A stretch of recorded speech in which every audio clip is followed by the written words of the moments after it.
খাসির মাংসের চর্বির পিসগুলো কিন্তু আমি আগে থেকেই আলাদা করে নিয়েছি। এখানে 500 গ্রাম মাংস আছে। মাংসটা আমি জল দিয়ে প্রেসার কুকারে সিদ্ধ করতে দিচ্ছি। এর জন্য দিচ্ছি 5-6 কোয়া রসুন, একটুখানি হলুদ গুঁড়ো, সামান্য নুন দিয়ে প্রেসার কুকারে সিটি মারবো। এই মশলাগুলো পেঁয়াজের সঙ্গে আমি অ্যাড করে দেবো ফোড়নের জন্য। এগুলো পেঁয়াজের সাথে একসাথে ভাজা ভাজা হবে। খাসির মাংসে গোলমরিচ দিতে কিন্তু একদমই ভুলবেন না, এটা কিন্তু মাস্ট। এবার চর্বির পিসগুলো দিয়ে দিন। পেঁয়াজের সঙ্গে একসঙ্গে ভাজা ভাজা হোক।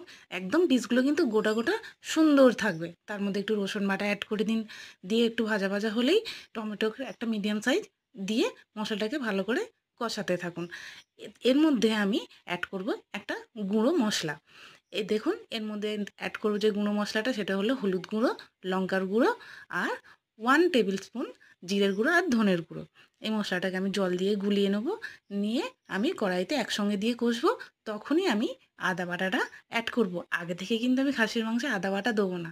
এই টক দইটা ওই মশলার বাটিতেই 2 চামচ নিয়ে সেটা আমি ভালো করে ফেটিয়ে নিয়ে একসঙ্গে দিয়ে কষিয়ে ওর মধ্যে একটু নুন অ্যাড করে দিয়ে মশলাটা আমার রেডি হয়ে যাবে। আর মাংসটা তো আমি আগে থেকে 80% কুকড করে রেখেইছিলাম। সেই মাংসটাই আমি ওর মধ্যে ঢেলে দেবো। আর ওর সঙ্গে অ্যাড করে দেবো আগে থেকে ভেজে রাখা, নুন হলুদ দিয়ে ভেজে রাখা আলুগুলো। সেই আলুগুলো দিয়ে আমি 10 মিনিট ফুটিয়ে নেব। মাংসটাও পুরো রেডি হয়ে যাবে। আর আমি গরম মশলা দিয়ে সার্ভ করব। প্লিজ যদি ভালো লাগে চ্যানেলটাকে সাবস্ক্রাইব করবেন, একটু লাইক কমেন্ট করে শেয়ার করবেন।